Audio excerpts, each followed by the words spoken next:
बंधुओं बहुत ध्यान से सुनिएगा कुछ बातों को। देखिए, उपदेश जो शिष्य को देना चाहिए वो हम दीक्षा के बाद देंगे, पर उससे पहले जो सावधानियां हैं वो हम पहले ही बता देते हैं। सबसे पहली बात, अभी भी अगर किंचित भी चित्त में ये भावना है कि हमको महाराज जी अच्छे लगते हैं, बस इनकी बातें अच्छी लगती हैं, इनकी कथा अच्छी लगती है, हम इनसे इंप्रेस्ड हैं, बस इसलिए हमको दीक्षा लेनी है, तो आप गलत कर रहे हो।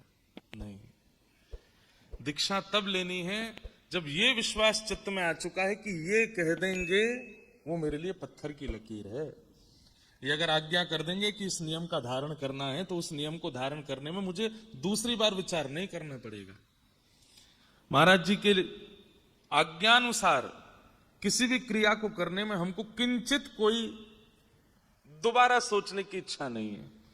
जब ये विश्वास प्रगाढ़ हो चुका हो, कथा सुनकर के, भाव सुनकर के, प्रसंग सुनकर के हम प्रिय लगे हों तो बिल्कुल मत लीजिए, ठाकुर जी प्रिय लगे हों तो ही दीक्षा ग्रहण कीजिएगा। मैं हमेशा कथा में इस बात को कहता हूं। आचार्य की वाणी सुनकर के आचार्य प्रिय लगना चाहिए, ठीक है, उसके प्रति प्रीत्व का भाव होता है, लेकिन उससे अधिक ठाकुर जी प्रिय लगने चाहिए, तभी आप दीक्षा ग्रहण करने के अधिकारी हो। नहीं तो एक बात स्पष्ट मान लीजिएगा, आज दीक्षा लेने के बाद आप जो भी करेंगे पुण्य उसका फल तो मिलेगा आपको, और जो भी करेंगे पाप उसका फल मिलेगा हमको। कभी अगर हमारे सिर में दर्द हो रहा हो, कभी हमारे कुछ शरीर में दिक्कत हो जाए, तो समझ जाइएगा हमारे किसी गुरु भाई ने कुछ किया है, तभी इनकी अस्वस्थता आ रही है।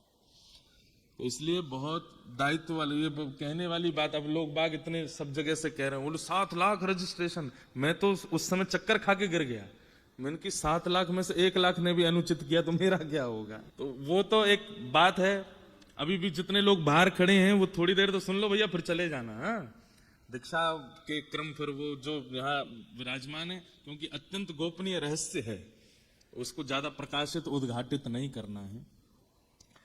तो लोग बागों में ये चर्चा होने लगी, इतने लोगों के रजिस्ट्रेशन हुए। पहली बात तो कई जगह ऐसी अफवाह भी हुई कि सब लोगों से पैसे लेके रजिस्ट्रेशन कर रहे हैं। ऐसा बिल्कुल नहीं, आप सब तो जानते हैं फ्री रजिस्ट्रेशन है।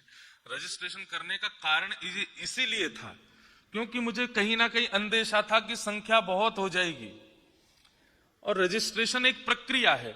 हम मानवों का स्वभाव है कि हम प्रक्रिया से करने वाली चीजों में थोड़े आलसी हैं।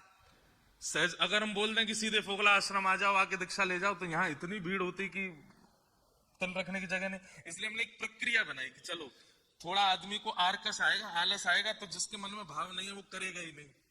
तब जाके 7 लाख रजिस्ट्रेशन हुए। तो सोचो अगर हम वैसी खुली छूट देते तो क्या हालत होती। और मैं एक बात बहुत स्पष्टता से जानता हूं, इनमें से 40-45% लोग केवल प्रभाव देख करके करना चाह रहे हैं। हमारी पुनः पुनः प्रार्थना है आपसे, प्रभाव नहीं। आप गुरु के प्रति समर्पण लाइए, उनके स्वभाव से परिचित होइए। ठाकुर जी प्रिय लगने चाहिए, वाणी से, विचार से, भाव से, कथा से, तो ही ये संबंध उचित होगा। तो उनमें से कुछ लोगों को चुना गया है। अभी ऐसा रखा गया है कि रजिस्ट्रेशन तो 2500 लोगों को हमने आमंत्रित यहाँ किया है। उसके बाद भी बहुत सारे बालक हैं, बहुत सारे युवा हैं, वो चाहते हैं, तो फिर सुबह सुबह यहाँ ऑफलाइन रजिस्ट्रेशन भी हो रहा है। संख्या भैया देखो, हमारे श्री वैष्णव संप्रदाय में ऐसा नहीं हम मंच से दीक्षा दे दें सबकी हो गई, नहीं। एक एक व्यक्ति को हमारे पास आना पड़ेगा और एक एक व्यक्ति की प्रक्रियाएं होंगी। उन प्रक्रियाओं के बाद ही वो दीक्षा। अब हमको एक बहुत अच्छी बात लगी कि भाई अगर अपने शिष्य अथाह बनाने हैं तो सारे शॉर्टकट अपना लो। गुरु मंत्र माइक पे बोल देना, शंख चक्र सबको ऐसे ही 5-10 शंख चक्रों की मुद्रा बनवा दो, सबसे कह दो एक एक के जाके कंधे पे लगा दो। अगर बहुत संख्या में सबको दीक्षा देनी है तो फिर हम 5000 लोगों को भी दीक्षा 1 घंटे में दे सकते हैं। लेकिन एक बात बहुत जरूरी है कि हमको तो दीक्षा अब जीवन भर देनी है, आपकी तो एक ही बार होगी। आपकी वो जो एक बार होने वाली है उसमें शॉर्टकट नहीं है। उसमें ये शॉर्टकट नहीं चलेगा कि भाई माइक से बोल दिया, सबको शंख चक्र दे दिए और वहीं बैठ करके ले लो, हो गया काम, सब चलते बनो। ऐसे संख्या बढ़ाने वाली बात आ जाए तो महाराज हम एक दिन में 1 लाख लोगों को दीक्षा दे देंगे, लेकिन संख्या नहीं बढ़ानी है। मेरे लिए तो जीवन पड़ा है दीक्षा देने के लिए, आपके लिए तो एक ही बार का क्रम है ना, तो वो विधि से हो, विधान से हो, नियम से हो। अब तक हम आपके महाराज जी थे, अब तक हम आपके जो भी थे, अब हमारा आपसे संबंध हो गया, हम आपके हो जाएंगे, आप हमारे हो जाओगे। तो आज के बाद आप और हम अलग नहीं है। इसलिए ये पूरी, भाई किसी से विवाह करना हो, ठीक है, आजकल शॉर्टकट चला है कि जो प्रिय लगता है उसके संग रहने लगो, उसके संग आनंद करो, लिविंग रिलेशनशिप में चले जाओ, पर उसको प्रमाणित विवाह तो नहीं माना जाता। प्रमाणित विवाह तो माता पिता की आज्ञा होगी, होम यज्ञ होगा, ब्राह्मणों के सन्मुख होगा, उसमें फेरे होंगे, देवताओं का आह्वान होगा, अग्नि सब संस्कार आदि सब होते हैं, पाणी ग्रहण संस्कार, तभी विवाह संपन्न माना, तभी वो पति पत्नी कहलाते हैं एक दूसरे के। ठीक वैसे ही इस संबंध में आप हमारे, अच्छा एक और बात, हम अपना शिष्य नहीं बना रहे हैं, हम अपने आचार्य परंपरा का शिष्य बना रहे हैं। हमारे मुख्य आचार्य कौन है? श्री रामानुजाचार्य जी महाराज, उनकी परंपरा में आपको दीक्षा दे रहे हैं। तो आपके मुख्य गुरु कौन है? रामानुजाचार्य जी। हम माध्यम बन रहे हैं, इसलिए रामानुजाचार्य जी प्रत्यक्ष रूप में नहीं है, इसलिए जिन्होंने हमें शंख चक्र प्रदान किए, तिलक प्रदान किया, वही हमारे लिए रामानुजाचार्य हैं, हम उनको प्रणाम कर रहे हैं। उस भाव से आप हमको देख सकते हैं। तो ये पूरा शिष्य परंपरा क्रम चलेगा। बंधुओं, कुछ विशेष जानकारी में लिख के लाया कि आप सबको पता होनी चाहिए। बाकी विशेष रामानुज परंपरा पर जो प्रवचन है, हमने आज तक अपने मंचों से सब परंपराओं की चर्चाएं की हैं, सबसे कम चर्चा अपनी परंपरा की है। अभी ये परंपरा की चर्चा केवल आप लोगों से होगी और किसी से नहीं होगी। अभी यहां पर हम केवल सूक्ष्म उपदेश दे रहे हैं, बाकी मूल परंपरा का आधार क्या है वो हम आपको गुप्त रूप से बताते रहा करेंगे। उसको जितना हो सके गोपनीय रखिएगा। मीराबाई कृष्ण की प्रिय थी, मीराबाई कृष्ण की दासी थी, मीराबाई कृष्ण की प्रियतमा बनना चाहती थी, पर उनकी जिह्वा पर नित्य नाम राम का रहता था। मीराबाई का गुरु मंत्र राम था, राम राम राम राम। मीराबाई राम राम जपती थी और ठाकुर जी को बसती थी। तो इसलिए ये गोपनीयता है। तो जो परंपरा के उपदेश होंगे वो बड़े अत्यंत गोपनीय हैं, वो आपको चित्त में धारण करके रखने हैं, सबसे शेयर नहीं करने हैं। दुनिया भर के अपने क्रमों की रील बनाइए, फोटो खींचिए, सब कीजिए, लेकिन इस गुरु परंपरा में आप कुछ मत कीजिएगा। इसको जितना हो सके गोपनीय रखिएगा, सबसे इसको शेयर मत कीजिएगा। हमारे हिंदू वैदिक परंपरा में, सनातन परंपरा में 4 परंपराएं हैं जिनसे दीक्षा लेने के लिए आज्ञा की गई है। कौन कौन सी? श्री, ब्रह्म, रुद्र और सनकादि। कितनी है? श्री, ब्रह्म, रुद्र और सनकादि। ये 4 परंपरा हैं। इन्हीं 4 परंपराओं में ही दीक्षा होती है। हमारी जो परंपरा है उसका नाम है श्री परंपरा। आज के बाद जब आप दीक्षा ग्रहण कर लेंगे तो आप श्री वैष्णव कहलाएंगे। कौन कहलाएंगे? श्री वैष्णव। कभी कोई पूछे कि आप किस परंपरा से हैं, तो पहली बात तो आपका स्वरूप बता देना चाहिए कि आप किस परंपरा से हैं। फिर भी सामने वाला नहीं जानता, पूछे कि आपकी परंपरा क्या है, तो उनको कहना हमारी श्री परंपरा है। और श्री को कई लोग नहीं जानते। दक्षिण भारत में श्री परंपरा से आप सब समझ जाते हैं कि ये श्री परंपरा के हैं, परंतु अगर उत्तर भारत में कोई श्री परंपरा, तो कहना है श्री रामानुज संप्रदाय। कौन सी संप्रदाय? श्री परंपरा में, हमारी परंपरा में आचार्य स्वरूप शेषावतार श्री शेषनाग भगवान ही रामानुजाचार्य जी के रूप में आए, और उन्हीं की परंपरा से इस पूरी परंपरा का नाम रामानुज परंपरा हुआ, नहीं तो ये श्री परंपरा है। ठीक है। तो जो 4 संप्रदाय हैं, श्री, ब्रह्म, रुद्र और सनकादि, उनमें श्री संप्रदाय में विशेष रूप से 2 परंपराएं हैं। एक रामानुज परंपरा, एक रामानंद परंपरा। हमारे पूज्य श्री मलुक पीठ वाले महाराज जी, वो रामानंदी परंपरा है, ये रामानुजी परंपरा है। हमारे परम पूजनीय श्री अयोध्या धाम वाले पूज्य श्री राघवाचार्य जी महाराज, ये रामानुज परंपरा में है। हमारा वृंदावन का श्री रंग मंदिर, रंगनाथ मंदिर, ये हमारी परंपरा का। इसलिए आज के बाद आप लोगों का नियम रहेगा कि आप वृंदावन आइए, सब जगह जाइए, लेकिन यहां से निकलने से पूर्व आपको श्री रंग मंदिर जरूर जाना है, रंगनाथ भगवान का दर्शन करना है। वो आपके आचार्य हैं, वो आपकी परंपरा के इष्ट हैं। आज से आपके इष्ट रंगनाथ भगवान हैं, उनको प्रणाम करके जाना है।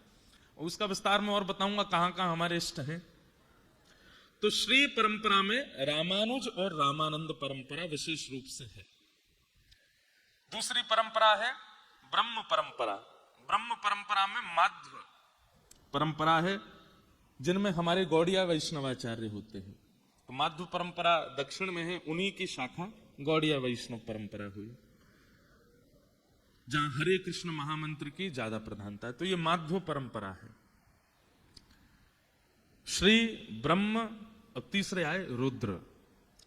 रुद्र परंपरा में ही आगे चल करके विष्णु स्वामी परंपरा, और यही विष्णु स्वामी परंपरा ही श्री वल्लभ कुल, जहां के हमारे श्रीनाथ जी हैं, जहां हमारे वल्लभाचार्य जी महाराज, श्री गोसाई विठलनाथ जी महाराज, अष्ट सखा सूरदास, कुम्भनदास, रैदास, ये सब इन्हीं के शिष्य परंपरा में आए।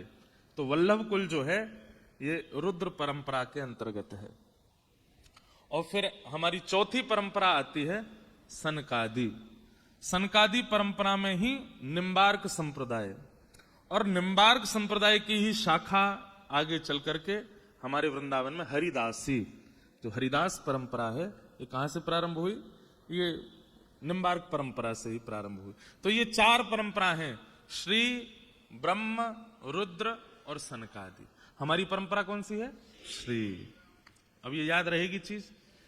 दूसरी बात, कई बार आपके मित्र गौड़िया हैं, आपके मित्र रामानंदी हैं, आपके मित्र किसी अन्य परंपरा में हैं, तो कई मतों में आपके में और उनके में भेद होगा।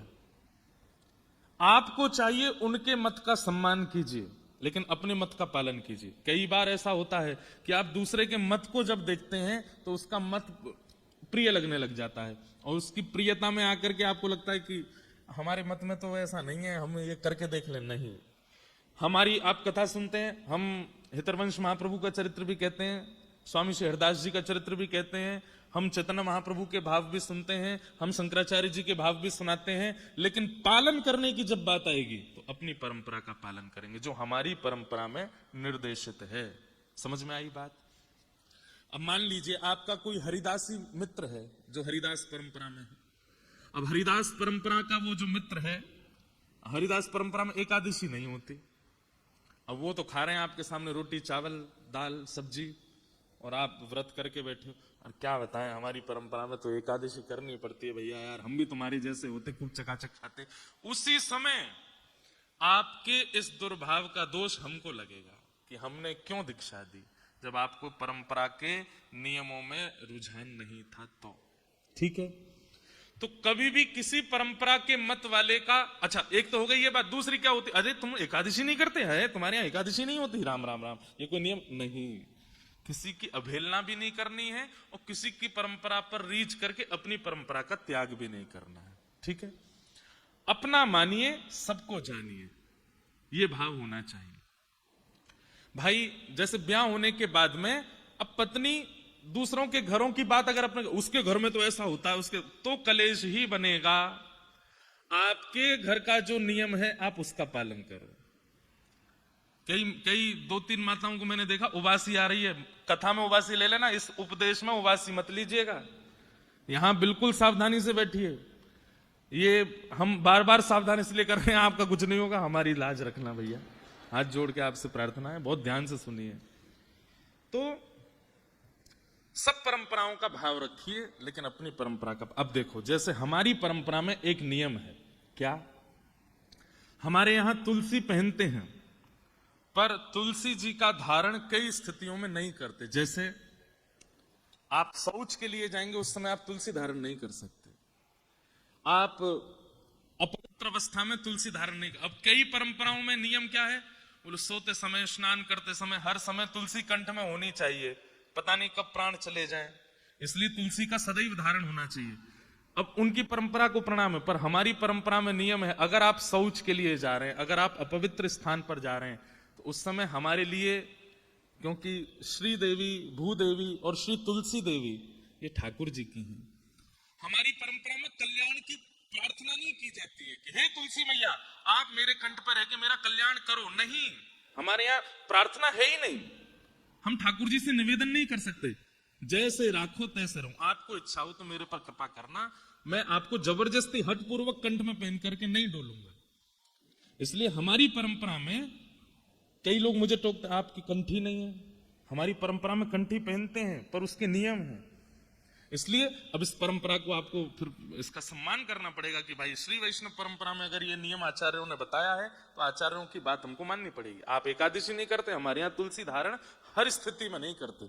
आप तुलसी पहनेंगे, लेकिन जब आप अपवित्र अवस्था या अपवित्र स्थान पर या किसी भी ऐसे भाव में है, उस समय आपको अनोसर करना पड़ेगा। अगर आप हमेशा तुलसी धारण करते हैं तो फिर आपको हमेशा शुद्धि का ध्यान रखना पड़ेगा पड़ेगा पड़ेगा। ठीक है, तो कंठी गले में धारण करके अगर रहते हैं तो फिर आपको बहुत पवित्रता का ध्यान रखना पड़ेगा, अनिवार्य है। तो ऐसे ऐसे हमारे भाव हैं। तो ये 4 परंपरा हैं। हमारी परंपरा श्री, उसी परंपरा को रामानुज संप्रदाय कहते हैं। हमारा जो सिद्धांत है वो है विशिष्टाद्वैत। क्या है? विशिष्टाद्वैत। अद्वैत, विशिष्टाद्वैत, ये सब अलग अलग सबके मत हैं। जैसे हमारे मत में ईश्वर मतलब परमात्मा, जीव और प्रकृति तीनों को माना गया है। लेकिन शंकर संप्रदाय में हमारे शंकराचार्य जी महाराज कहते हैं कि नहीं, ये प्रकृति आदि सब मिथ्या है, केवल एक है। सबको प्रणाम है, पर हमारे आचार्यों ने ये मत माना कि जीवात्मा है, परमात्मा है और प्रकृति है। तो इसी 3 भावों को मानने वाले को क्या कहते हैं? विशिष्टाद्वैत। क्या है? हाँ, तो विशिष्टाद्वैत, हम लोग विशिष्टाद्वैत हैं। हमारे यहां तीनों को माना जाता है। तो विशिष्टाद्वैत, ब्रह्म, जीव और प्रकृति। हमारे संप्रदाय का मूल ग्रंथ क्या है? श्री भाष्य। श्री रामानुजाचार्य जी महाराज ने श्री भाष्य की रचना की, श्री भाष्य किया। इसलिए हमारे संप्रदाय का जो मूल ग्रंथ है वो श्री भाष्य है। दक्षिण परंपरा में दाक्षिणात्य जब आप जाएंगे तो वहां पर विशेष रूप से वाल्मीकि रामायण को प्रधान माना जाता है। हमारे यहां वाल्मीकि रामायण की प्रधानता है। हमारे 108 दिव्य देश हैं जहां दर्शन करने जाना चाहिए, पर 108 अगर आप नहीं जा सकते हो तो ये कुछ प्रमुख स्थान है। साल में एक बार इन स्थानों का दर्शन अनिवार्य है, जाना पड़ेगा। सबसे पहला श्रीरंगम। श्रीरंगम कहां है? त्रिवेंद्रम, तिरुचि के पास में श्रीरंगम। वहां पर रंगनाथ भगवान शेष शैया पर पौड़े हुए हैं। आप वृंदावन उपासना कीजिए, वृंदावन की उपासना, ये हमारे हृदय का भाव है, पर अपने इष्ट को प्रणाम करने एक बार जाना पड़ेगा। जो गांव में रहने वाले लोग हैं, शहर में आ जाते हैं तो एक आध बार गांव तो जाते ही है अपनी परंपरा का निर्वहन करने के लिए। तो ठीक वैसे ही वृंदावन आते जाते रहिए। यहां तो पूरे साल ही आना जाना है, सब करना है, पर एक बार समय मिलने पर इन कुछ स्थानों के दर्शन जरूर करने हैं। पहला तिरुचि के पास में श्रीरंगम। दूसरा तिरुपति में विराजमान श्री वेंकटेश भगवान, तिरुपति बालाजी। तिरुपति बालाजी हमारे गुरु भाई हो जाएंगे आज के बाद में। हमारे ठाकुर जी से 4 संबंध रामानुजाचार्य जी के हैं, पिता, पुत्र, गुरु और शिष्य। ये रामानुजाचार्य जी के 4 संबंध ठाकुर जी से हैं। तो जब कभी भी आप तिरुपति जाइए, तिरुपति बालाजी का दर्शन कीजिए, तो आप उनको एक बार ये कह सकते हैं, गुरु भाई जय श्रीमन नारायण। हाँ, क्योंकि तिरुपति बालाजी ने शंख चक्र ग्रहण किया रामानुजाचार्य जी से। तो दूसरा स्थान हमारे संप्रदाय का प्रमुख कौन सा है? तिरुपति बालाजी, आंध्र प्रदेश में। तीसरा कांचीपुरम। कांचीपुरम में श्री वरदराज भगवान विराजमान है। हमारे व्यासपीठ पे जो सन्मुख बैठ करके कथा सुनते हैं, श्री वरदराज भगवान शंख चक्र गदा धारण करके और आशीष की मुद्रा में खड़े हैं वरदराज भगवान। कैमरा वाले भैया ने जूम कर दे, इतकू कर दे लाला। अच्छा, वो बारो कर रो, यहाँ दिखाई दो। ये वरदराज भगवान है, दिख रहे हैं? रुको रुको, हम अभी दिखाते। दिखे? सबको दिख रहे हैं?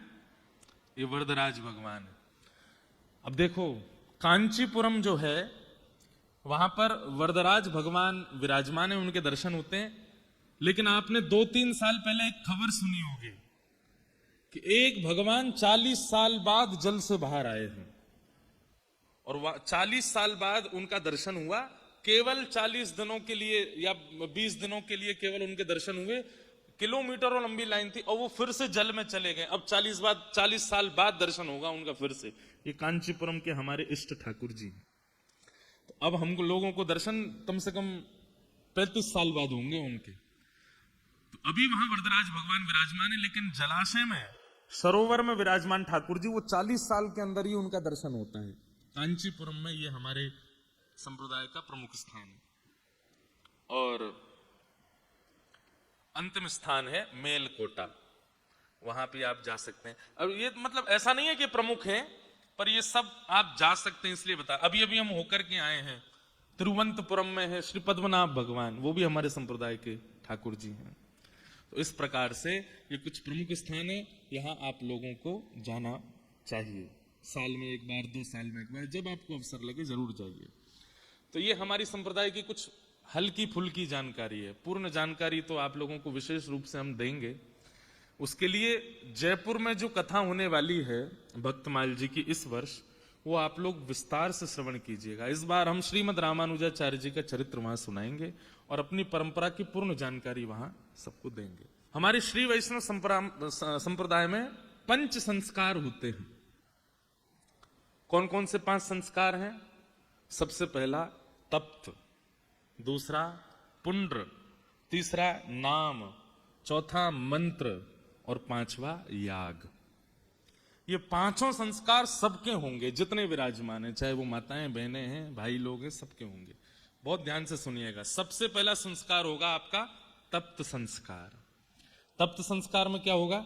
वरदराज भगवान के दोनों तरफ जो शंख चक्र विराजमान है, बाहर किए गए जो यज्ञ है, उस यज्ञ की अग्नि आएगी और उनमें ये थोड़े थोड़े तप करके, थोड़ा इनको उष्ण करके आपके दोनों भुजाओं पर इनको धारण कराया जाएगा।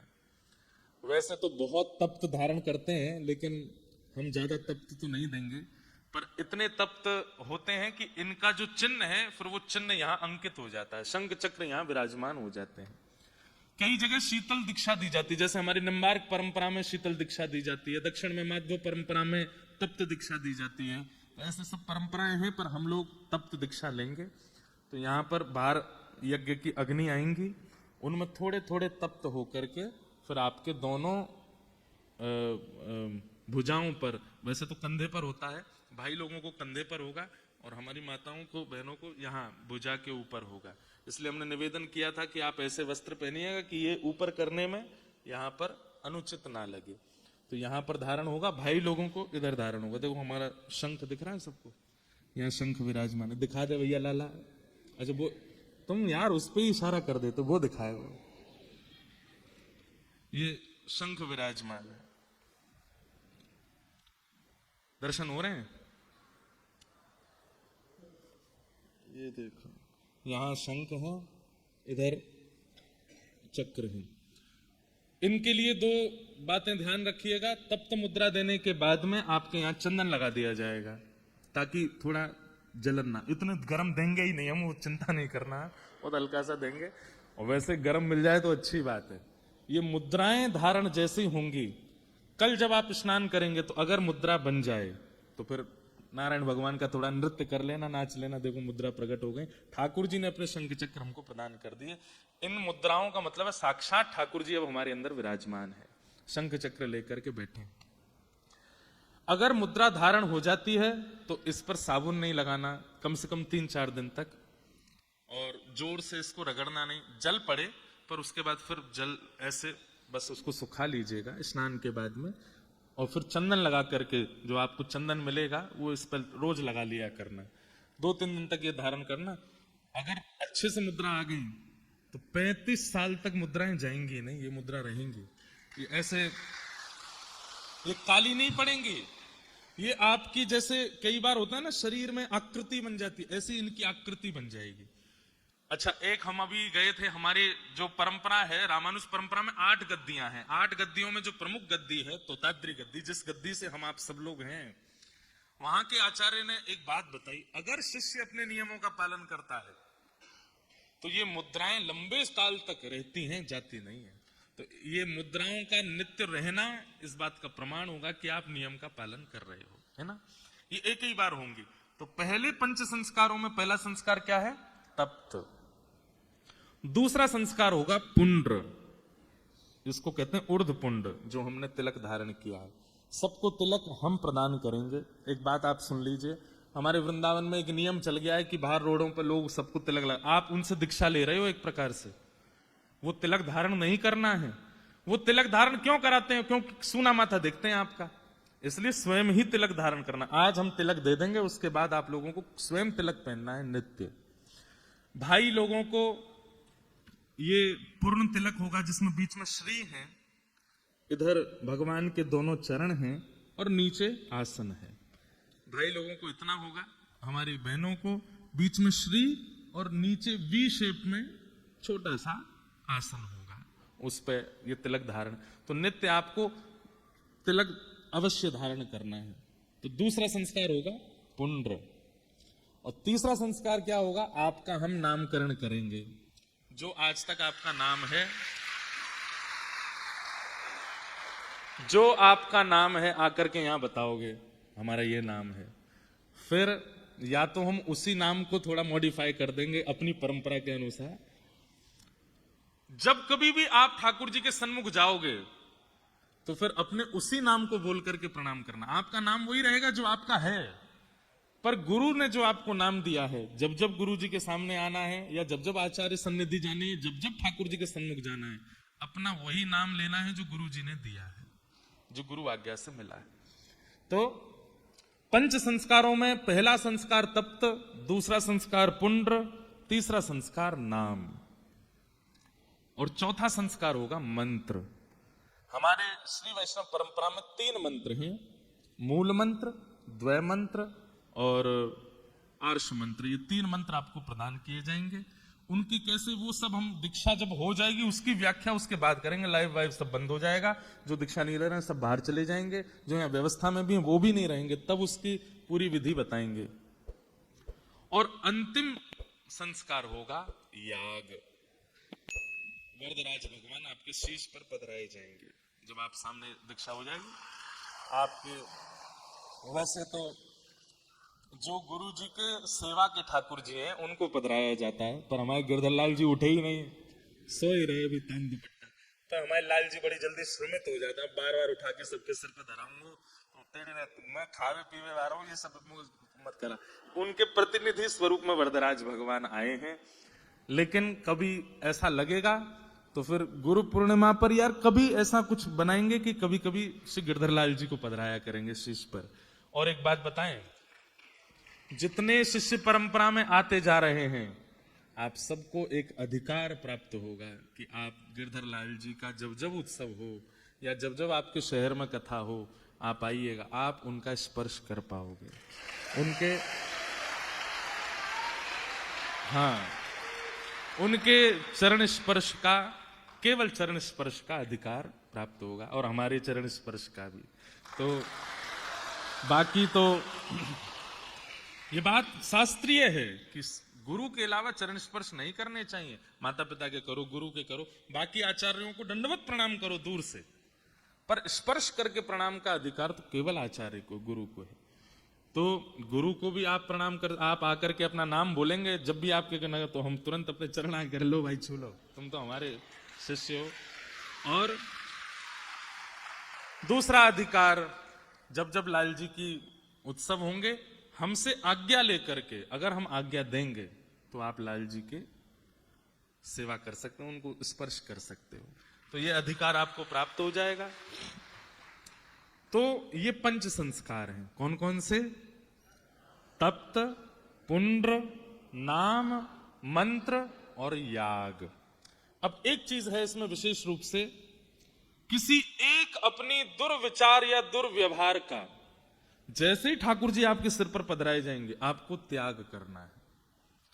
यहां गुरु दीक्षा में दक्षिणा तो देते ही हैं लोग, माला तो देते ही हैं, वस्त्र तो देते हैं, लेकिन एक किसी अपने अत्यंत दुर्व्यवहार का, चाहे वो क्रोध हो, चाहे वो काम हो, चाहे वो लोभ हो, हमने 10 वस्तुओं का त्याग किया आज से ही। क्या क्या वो नहीं बताएंगे, मुझे पता है मेरे भाव क्या है, मेरे अंतरंग भाव क्या है। 10 व्यवहारों का आज ही त्याग किया है कि आज के बाद ये 10 व्यवहार नहीं होंगे। तो आप लोगों को भी जैसे ही गुरु दीक्षा हो, ठाकुर जी सिर पर पधराए जाएं, आपको त्याग करना है। उसमें किसी भी प्रकार का एक वस्तु आपको यहां त्याग करके जानी है, जैसे ही ठाकुर जी शीश पर पधराए जाए तब। तो ये पंच संस्कार होंगे। अब हम विलंब नहीं करेंगे, इतने लोगों में भी हमको बहुत समय लग जाना है, इसलिए हम जल्दी जल्दी शुरू करते हैं।